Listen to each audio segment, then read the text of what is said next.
बालेश्वर अग्रवाल प्रखर राष्ट्रभक्त थे। भारतीय पत्र जगत में नए युग के प्रवर्तक श्री बालेश्वर अग्रवाल का जन्म 17 जुलाई 1921 को उड़ीसा के बालासोर, बालेश्वर में जेल अधीक्षक श्री नारायण प्रसाद अग्रवाल एवं श्रीमती प्रभा देवी के घर में हुआ था। बिहार में हजारीबाग से इंटर उत्तीर्ण कर उन्होंने काशी हिंदू विश्वविद्यालय से BSc इंजीनियरिंग की उपाधि ली तथा डालमिया नगर की रोहतास इंडस्ट्री में काम करने लगे। यद्यपि छात्र जीवन में ही राष्ट्रीय स्वयंसेवक संघ के संपर्क में आकर वे अविवाहित रहकर देश सेवा का व्रत अपना चुके थे। 1948 में संघ पर प्रतिबंध लगने पर उन्हें गिरफ्तार कर पहले आरा और फिर हजारीबाग जेल में रखा गया। 6 महीने बाद रिहा होकर वे काम पर गए ही थे कि सत्याग्रह प्रारंभ हो गया। अतः वे भूमिगत होकर संघर्ष करने लगे। उन्हें पटना से प्रकाशित प्रवर्तक पत्र के संपादन का काम दिया गया। बालेश्वर जी की रुचि पत्रकारिता में थी। स्वाधीनता के बाद भी इस क्षेत्र में अंग्रेजी के हावी होने से वे बहुत दुखी थे।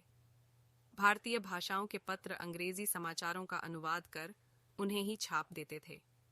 ऐसे में संघ के प्रयास से 1948 में भारतीय भाषाओं में समाचार देने वाली हिंदुस्तान समाचार नामक संवाद संस्था का जन्म हुआ। दादा साहब आप्टे और नारायण राव तरते जैसे वरिष्ठ प्रचारकों के साथ बालेश्वर जी भी प्रारंभ से ही उससे जुड़ गए। इससे भारतीय पत्रों में केवल अनुवाद कार्य तक सीमित संवाददाता अब मौलिक लेखन, संपादन तथा समाचार संकलन में समय लगाने लगे।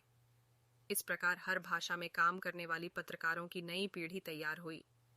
हिंदुस्तान समाचार को व्यापारिक संस्था की बजाय सहकारी संस्था बनाया गया, जिससे यह देशी या विदेशी पूंजी के दबाव से मुक्त होकर काम कर सके।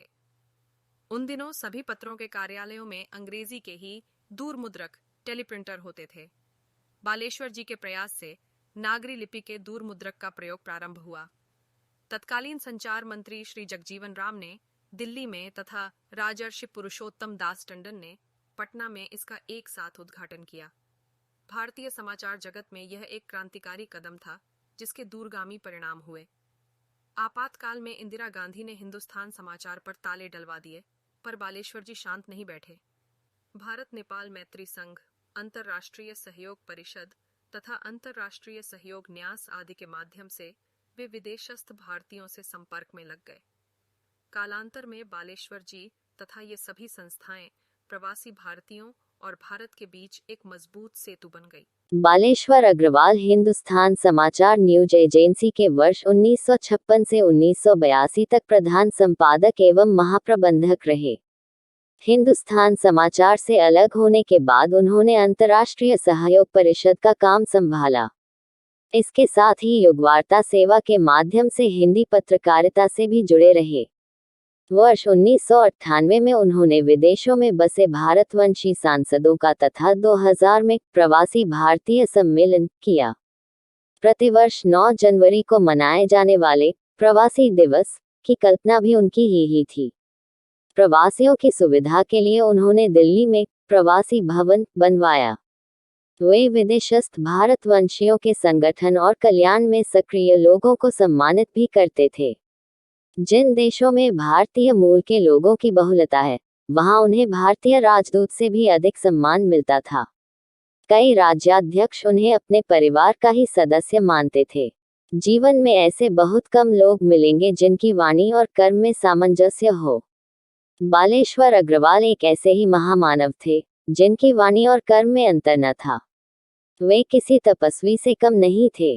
अपनी निजी संपत्ति तक समाज को दे चुके थे और अपना संपूर्ण जीवन समाज को समर्पित कर दिया। उन्होंने विश्वभर में बसे भारतवंशियों को एक सूत्र में पिरोया। आज भी विश्वभर में उनके अनगिनत चाहने वाले लोग मिल जाएंगे। वसुधैव कुटुंबकम के प्रतिरूप बालेश्वर जी का न निजी परिवार था और न घर। अनुशासन और समय पालन के प्रति वे सदा सजग रहते थे। देश और विदेश की अनेक संस्थाओं ने उन्हें सम्मानित किया था। जीवन का अधिकांश समय प्रवास में बिताने के बाद वृद्धावस्था में वे प्रवासी भवन में ही रहते हुए विदेशस्थ भारतीयों के हित चिंतन में लगे रहे। माखनलाल चतुर्वेदी पत्रकारिता विश्वविद्यालय द्वारा डी.लिट. की उपाधि से सम्मानित बालेश्वर अग्रवाल का लंबी बीमारी के बाद 23 मई 2013 को 92 वर्ष की आयु में नई दिल्ली में निधन हो गया। हिंदुस्तान समाचार के पुष्पित और पल्लवित होने में बालेश्वर अग्रवाल की महत्वपूर्ण भूमिका रही। हिंदुस्तान समाचार न्यूज एजेंसी वर्तमान में छोटे बड़े मिलाकर लगभग 250 अखबारों और लोक प्रसारक प्रसार भारती को हिंदी, अंग्रेजी और उर्दू समेत 12 भाषाओं में समाचार उपलब्ध कराती है। नागपुर के प्रख्यात समाजसेवी अरविंद माडीकर वर्ष 2020 से हिंदुस्तान समाचार के अध्यक्ष हैं और वरिष्ठ पत्रकार पद्मश्री राम बहादुर राय समूह संपादक हैं। ये बहुमूल्य विषय वस्तु जो आप सुन रहे हैं उसको नई दिल्ली के वरिष्ठ पत्रकार पवन कुमार अरविंद ने संकलित किया है।